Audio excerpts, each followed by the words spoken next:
The Maryland Attorney General is calling around to other states, suggesting those other states adopt gun laws similar to those enacted in Maryland. Now, Carl, do you think your gun crimes would decrease if neighboring states adopted our laws? You know, seeing as how Maryland is the 8th most dangerous state in the country when it comes to violent crime, you think he'd be calling around asking for advice on what to do, as opposed to asking other states to do what we're doing when we're not setting all that well ourselves. Ours has worked so well. Oh, yeah. That's right. Yeah. And all the states around us, Delaware is the 7th most violent crime state, but all the others don't even rate the top 10 list. So why aren't we calling, asking what they're doing, as opposed to getting them to do what we're doing? Well, because they're doing things that don't restrict guns. Yeah, yeah. That's why. Yeah, that's why, exactly. Our Attorney General, for some reason, and I just can't comprehend how he thinks that, making tighter gun laws and asking our neighboring states to do the same is going to do anything but, it's like hopscotch. I mean, the people from Maryland who want to go buy guns will skip over that next state and go to the next one. I mean, well, it's not that hard. And here's the reality of the matter. If you look at gun statistics, right, or gun violence statistics, the 4 states, or the 3 states that have the loosest gun laws in the country are Vermont, Nebraska, and Arizona. Vermont also happens to have the lowest gun crime rate of any state in the country. Now, of course, there's a lot of differences between Vermont and us. They have no large urbanized areas, aside from Burlington, which is not really mostly farmland. No one wants to go outside and shoot. But, if you look at the areas that have the highest level of gun crime, so places like D.C., Philadelphia, New York City, Chicago, L.A., all these cities have very stringent gun laws, and they're not working. And I grew up in a D.C. area, so I know from when I was a teenager that if you wanted to get an illegal gun, it is easier literally than buying an ounce of pot on the streets. And these are not guns that are being bought through straw purchases in a neighboring state or anything. These are illegal guns with a serial number filed off. That are on the street, that have been circulating on the street for 10 years. And when you have a prohibition, just the same thing that happened with alcohol, the same thing that we learned through the drug war. If there's demand, there'll be supply. Oh yeah. And keeping guns out of the hands of law-abiding citizens is not going to resolve that. That's not the answer. Yes. Should we make sure that we're not selling guns to anybody? Of course. And I think from my own personal experience, and I've run into this now. There's absolutely nothing in my record that would ever preclude me from owning a gun. Half the time when I go to buy a gun, and I have a fairly large collection of guns. Half the time I'm delayed for no particular reason through the FBI system. Right. Now, last year, so the first time I bought a handgun in a couple of years, I bought a handgun last year for my birthday, and I had to go through a system. Now the state of Maryland implemented an HQL, handgun qualification license. So I was overqualified. I'm a veteran. I already had the safety course for hunting license and everything else. So I got a background check done by the Maryland State Police with a fingerprint and everything. I got my license, and it makes the process easier. I don't really have an issue going through that because I'm not breaking the law. Because you're a law-abiding individual. Right. I'm not breaking the law. Right. And I think one of the issues that we run into, for instance, with the FBI background system is they're not allowed to keep any data for more than 30 days. So that means every time you're going, unless you're buying a lot of guns, every time you're going in there, you're doing a new background check, and they're just completely overwhelmed. So part of the issue is, yes, we should have checks on gun purchases, but the system should work too. And the system right now is set up in a way that it keeps oftentimes law-abiding citizens from being able to purchase a gun, and I think there's something wrong with that. And it's not, and we had a segment on the flip side. I can't remember, it was probably about a year ago, I think. Okay. Maybe a year and a half, when we talked about how long it took. Right. To do the background checks. I mean, well, it was taking 20 weeks. Yeah, that was when they were implementing this new plan. I mean, it's just amazing to me that look, don't get me wrong. I believe in background checks. I believe that you ought to have a safety course. But all those things wouldn't have stopped what happened in Oregon. Of course not. It doesn't matter.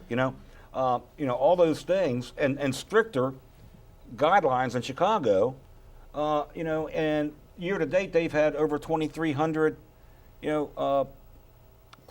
felonies with a firearm. Well, and the only 2,300. So the only thing I'd offer to that. So let's look at the other side of that. So Oklahoma City, right, biggest terrorist attack in this country's history prior to 9/11 was carried out with fertilizer bought from a hardware store. So Racing fuel and the issue we have is that people are willing to commit these mass killings, not No matter the what. means that they use to kill to carry them out. And that's a much harder piece politically to deal with. It's much easier to go out there and say no guns, no guns, no guns. Well, that's Colin, yes, sir. for the record, fertilizer doesn't kill people. People do. And neither do guns. kill with fertilizer, kill people. And that speaks to the public mindset too. That the public, by and large, disagrees with strict gun control.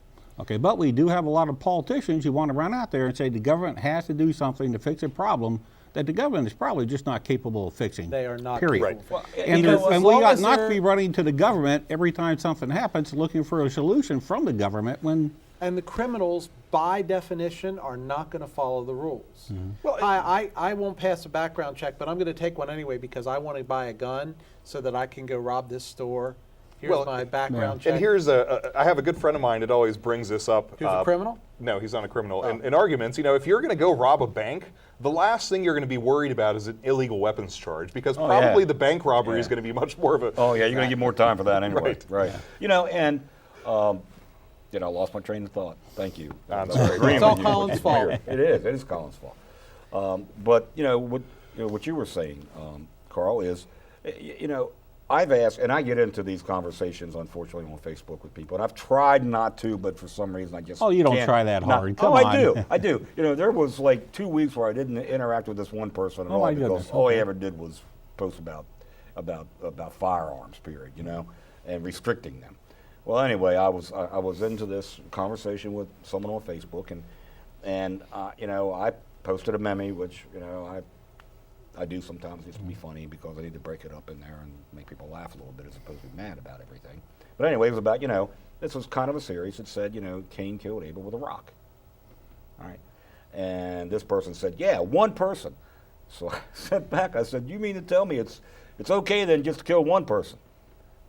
And he deleted the post at that point in time because he knew that he was wrong. Just what he said was wrong. It's not okay to kill anybody. Well, and whether you use a handgun or a knife or an axe or a ice pick or Fertilizer. a rock or fertilizer or drown them in a pool, it doesn't matter. In some other locations of the country too, we would also be discussing the defensive value of carrying a weapon.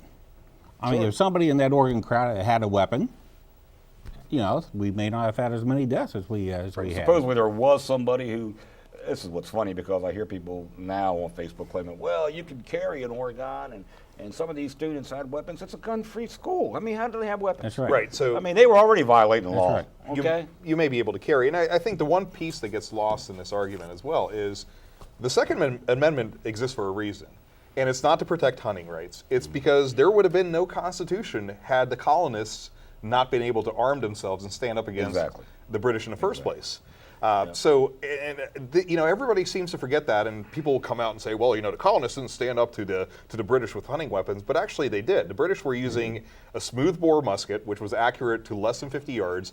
The colonists were using Kentucky rifles, which were rifled, were accurate to up to 250 to 300 yards. They were used to using guerrilla tactics, fighting with the Indians and against the French on the frontier. And yeah, they had a huge advantage fighting against regular British troops. And they all didn't stand up in a line and get shot. Right, exactly. I mean, Well, and the reason that every time I see it, the British fought like that is because their muskets were so inaccurate. You had two lines at 50 yards apart. You had to, yeah. And your chances of hitting one another were pretty slim. Yeah. So you had to all stand in a line and bunch together. Hopefully all the Balls would go, balls go in the sort right, of in the same direction. Yeah, I tell you, it's and another thing that I asked my liberal friends out there, and I think of them as friends. Give me a solution. Yeah, I mean, you always want to say something, but please just offer me a solution that that makes sense. And and the solution can't be confiscate all guns. There's 300 million guns in this country that we know of. Right. I mean, that we know. It could be 600 million in this country for all we know. Well, I think people don't appreciate by the same token. If the government started to or tried to do that, they would have a very big problem on their hands. Yeah. 300 million guns is a lot more than what our armed forces have. And not only that, but a lot of citizens that would not be very willing to give them up. Oh, and that's what I'm saying. Yeah. So, I mean, there would definitely be a revolution. Well, this is a big Well, problem. anyway, yeah, it is a big problem, but we're done. Okay. So I'd get to say nothing. Thank you very Exactly. much. So stay tuned because in 3 minutes we'll be back to discuss how the congressional district voting boundaries affect the voting power of Washington County citizens. We'll be right back.